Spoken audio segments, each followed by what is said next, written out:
Hi നമസ്കാരം. Cinema കാഴ്ചയിലേക്ക് എല്ലാ മാന്യ പ്രേക്ഷകർക്കും ഹൃദയം നിറഞ്ഞ സ്വാഗതം. ലാലേട്ടൻ നായകനായിട്ട് എത്തുന്ന ഏറ്റവും പുതിയ സിനിമയാണ് തുടരും. ഈ വരുന്ന 25-ാം തീയതിയാണ് സിനിമ തിയേറ്ററിലേക്ക് എത്തുന്നത്. സിനിമയുടെ ഏറ്റവും ലേറ്റസ്റ്റ് ആയിട്ടുള്ളൊരു അതായത് സിനിമയുടെ ബുക്കിംഗ് ഓപ്പൺ ടുമോറോ 10 AM എന്നാണ് കൊടുത്തിരിക്കുന്നത്. അതിലെ പോസ്റ്ററാണ് ഇപ്പോൾ നിങ്ങൾ ഈ കാണുന്നത്. പോസ്റ്റർ കിഡു പോസ്റ്ററാണ്, ഒരു രക്ഷയില്ലാത്ത പോസ്റ്ററാണ്. മഴയത്ത് നിൽക്കുന്ന ലാലേട്ടൻ, പിന്നെ പുറയിലെ ടാക്സി കാറും അതിൻ്റെ ആ ഒരു വെട്ടത്തിലാണ് നിൽക്കുന്നത്. ഈ സിനിമയെക്കുറിച്ചിട്ട് ഇപ്പം സമൂഹ മാധ്യമങ്ങളിൽ ഏറ്റവും കൂടുതൽ വേറൊരു ഫോട്ടോ കൂടെ വന്നിട്ടുണ്ട്. റിലീസിങ് ഡേറ്റ് പറഞ്ഞുകൊണ്ട് ലാലേട്ടൻ മറ്റേ നമ്മുടെ പൈപ്പ് റേഞ്ചറുമായിട്ട് നിൽക്കുന്ന ഒരു സാധനം. സിനിമ ഒരു ക്ലാസ് സിനിമ മാത്രമല്ല, അത്യാവശ്യം മാസും കൂടെ ചേർന്നിട്ടുള്ള ഒരു സിനിമയാണ് പ്രേക്ഷകരിലേക്ക് വരാൻ പോകുന്നത്. അതായത് കുടുംബ പ്രേക്ഷകരെയും എല്ലാത്തരം ഓഡിയൻസിനെയും തൃപ്തിപ്പെടുന്ന തരത്തിലുള്ള ഒരു സ്ക്രിപ്റ്റാണ് നമ്മുടെ തരുൺമൂർത്തി തന്നെ ഒരു ഇൻ്റർവ്യൂവിൽ വന്ന് പറഞ്ഞിട്ടുണ്ടായിരുന്നു. എന്തായാലും സിനിമ 25-ാം തീയതിയാണ് തിയേറ്ററിലേക്ക് എത്തുന്നത്. നാളെ മുതൽ സിനിമയുടെ ബുക്കിംഗ് സ്റ്റാർട്ട് ചെയ്യുകയാണ്. അതോടൊപ്പം തന്നെ സിനിമ ഓപ്പണിംഗ് ഷോ ഒരു പക്ഷേ ചിലപ്പോൾ 10 മണിക്കായിരിക്കും എന്നാണ് അറിയുന്നത്. രാവിലെ ഒന്നും ഷോ ഉണ്ടാകത്തില്ലെന്നാണ് അറിയുന്നത്. 10 മണിക്കായിരിക്കും തുടരും സിനിമയുടെ ഓപ്പണിംഗ് ഷോ നടക്കാം. സിനിമ കാണാനായിട്ടുള്ളൊരു ആകാംക്ഷയിലാണ്. ലാലേട്ടൻ്റെ ബ്രഹ്മാണ്ഡ ചിത്രമായിട്ടുള്ള എമ്പുരാൻ സിനിമ തിയേറ്ററിൽ വന്നു. അതിൻ്റെ റിവ്യൂ നമ്മൾ ഓൾറെഡി പറഞ്ഞു.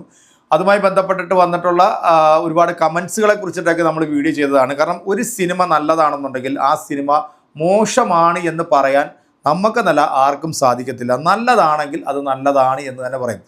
എമ്പുരാൻ സിനിമ കണ്ടിട്ട് അതിൻ്റെ റിവ്യൂ പറഞ്ഞത് ആ സിനിമ അതിൻ്റെ മേക്കിങ്ങും അതുപോലെ തന്നെ അതിൻ്റെ കണ്ടൻറ്റ് ബേസും ഒക്കെ നല്ലതായിരുന്നു. പക്ഷേ പ്രതീക്ഷ പോലുള്ള ഒരു ഇമ്പാക്റ്റ് നമുക്ക് ആ സിനിമ തന്നില്ല, അല്ലെങ്കിൽ ലൂസിഫർ പോലുള്ള ഒരു ഇമ്പാക്റ്റ് നമുക്ക് ആ സിനിമ തന്നില്ല എന്നാണ് നമ്മൾ ആ റിവ്യൂ പറഞ്ഞത്. അത് ഓൾമോസ്റ്റ് എല്ലാവരുടെയും റിവ്യൂ അതങ്ങനെ തന്നെയായിരുന്നു. പക്ഷേ അതിൻ്റെ പേരിൽ വന്നിട്ട് ഇപ്പം നമ്മൾ പോസിറ്റീവ് പറഞ്ഞാലും നമ്മളെ നെഗറ്റീവ് ആക്കുന്ന ആൾക്കാരാണ് കുറച്ചെങ്കിലും ഈ ലാലേട്ടൻ്റെ ഫാൻസ്. അതുകൊണ്ട് സിനിമ നല്ലതാണെന്നുണ്ടെങ്കിൽ ഉറപ്പായിട്ടും സിനിമ നല്ല റിവ്യൂ തന്നെയായിരിക്കും പറയുന്നത്. സിനിമ മോശമാണെന്നുണ്ടെങ്കിൽ സിനിമ മോശം റിവ്യൂ തന്നെ ആയിരിക്കും. എന്തായാലും വളരെ പ്രതീക്ഷയുള്ളൊരു സിനിമയായിട്ടാണ് എനിക്കിത് തോന്നുന്നത്. കാരണം ഇതിൻ്റെ ട്രെയിലറും ടീസറൊക്കെ കണ്ടപ്പോഴത്തേക്ക് നമ്മുടെ പഴയ ഒരു കാലഘട്ടം, അതായത് ലാലേട്ടൻ്റെ ഒരു 90s 80s ആ കാലഘട്ടത്തിൽ ഒരു ലാലേട്ടനെ ആ ഒരു ട്രെയിലറും ടീസറിലും നമുക്ക് കാണാൻ സാധിച്ചു. കാരണം ഒരു ഫ്ലെക്സിബിൾ ആയിട്ടുള്ള ഒരു അഭിനയ രീതിയും അതേപോലെ തന്നെ ഷൺമുഖൻ എന്ന് പറയുന്ന ഒരു ക്യാരക്ടർ ഒരു ടാക്സി ഡ്രൈവറായിട്ടാണ് ഇതിനകത്ത് ലാലേട്ടൻ എത്തുന്നത്. എന്താണല്ലോ ആ ഒരു ട്രെയിലറിനകത്ത് നമ്മൾ കണ്ടിട്ടുള്ള ആ ഒരു ലാലേട്ടൻ, അത് ശരിക്കും പറഞ്ഞാൽ അതെനിക്ക് ഭയങ്കരമായിട്ട് ഇഷ്ടപ്പെട്ടതാണ്. ആ ഒരു ട്രെയിലർ ചെയ്തപ്പോൾ ഞാൻ ഓൾറെഡി എൻ്റെ റിവ്യൂവിൽ പറഞ്ഞിട്ടുണ്ട്, എനിക്ക് ഒരുപാട് ഇഷ്ടപ്പെട്ടൊരു ട്രെയിലറാണ്. കാരണം ഈ സിനിമ വിജയിക്കും എന്ന് തന്നെയാണ് ഞാൻ ആ ട്രെയിലറും പറഞ്ഞത്. അതുപോലെ സിനിമ വിജയിക്കട്ടെ, കാരണം നല്ല നല്ല സിനിമകൾ വിജയിക്കണം എന്ന് തന്നെയാണ് നമ്മുടെയൊക്കെ ആഗ്രഹം. എന്താണെങ്കിലും ഇതൊക്കെ പറയുമ്പോഴത്തേക്ക് ലാലേട്ടൻ ഫാൻസുകാർ പറയും, ഓ സൂചിപ്പിച്ചുകൊണ്ട് വന്ന് എന്നൊക്കെ പറയും. അതൊക്കെ അവരുടെ ചോയ്സാണ്. എനിക്ക് എന്താണോ ശരിയെന്ന് തോന്നുന്നത് അത് ഞാൻ ചെയ്യുന്നു, അത് ഞാൻ പറഞ്ഞുകൊണ്ട് തന്നെ ഇരിക്കും. എന്താണെങ്കിലും തുടരുമെന്ന സിനിമയുടെ ബുക്കിംഗ് നാളെ 10 മണിക്ക് സ്റ്റാർട്ട് ചെയ്യുകയാണ്. ബുക്കിംഗ് സ്റ്റാർട്ട് ചെയ്താലുടനെ നമ്മൾ ടിക്കറ്റ് ബുക്ക് ചെയ്യും. ബുക്ക് ചെയ്ത് ആദ്യ ഷോ കണ്ടതിന് ശേഷം നമ്മളുടെ റിവ്യൂ പ്രേക്ഷകർക്ക് മുന്നിലേക്ക് പറയുന്നതായിരിക്കും. സത്യസന്ധമായ രീതിയിൽ കൃത്യമായിട്ട് നമ്മൾ അതിൻ്റെ റിവ്യൂ കൊടുത്തിരിക്കും.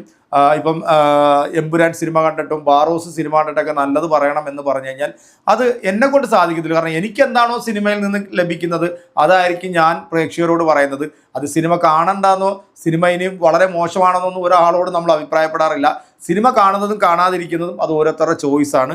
എൻ്റെ റിവ്യൂ കാണുന്നതും കാണാതിരിക്കുന്നതും ഓരോരുത്തരുടെ ചോയ്സാണ്. അതിനകത്ത് കമൻറ്റ് ഇടുന്നതും നിങ്ങളുടെയൊക്കെ ചോയ്സാണ്. എന്തായാലും തരുൺ മൂർത്തിയുടെ സംവിധാനത്തിൽ ഇറങ്ങുന്ന ലാലേട്ടൻ്റെ ഏറ്റവും പുതിയ സിനിമയായിട്ടുള്ള തുടരും 25-ാം തീയതി തിയേറ്ററിൽ എത്തുമ്പോൾ ആദ്യ ഷോ കാണാൻ ഞാനും ഉണ്ടാവും. സിനിമ കണ്ടതിന് ശേഷം സിനിമയെക്കുറിച്ചിട്ടുള്ള ഡീറ്റെയിൽ ആയിട്ടുള്ള കാര്യങ്ങളുമായിട്ട് അടുത്തൊരു വീഡിയോയിൽ കാണുന്നതായിരിക്കും. അപ്പോൾ അതുവരേക്കും ടിക്കറ്റ് ബുക്ക് ചെയ്യാത്തവരുണ്ടെന്നുണ്ടെങ്കിൽ നാളെ രാവിലെ 10 മണിക്ക് ബുക്ക് മൈ ഷോയിൽ കയറി ടിക്കറ്റ് ബുക്ക് ചെയ്തോളൂ. നിരാശപ്പെടേണ്ടി വരത്തില്ല എന്നാണ് എൻ്റെ ഒരു അഭിപ്രായം. അപ്പോൾ നമുക്ക് കാണാം സിനിമ കണ്ടതിന് ശേഷം ബാക്കി.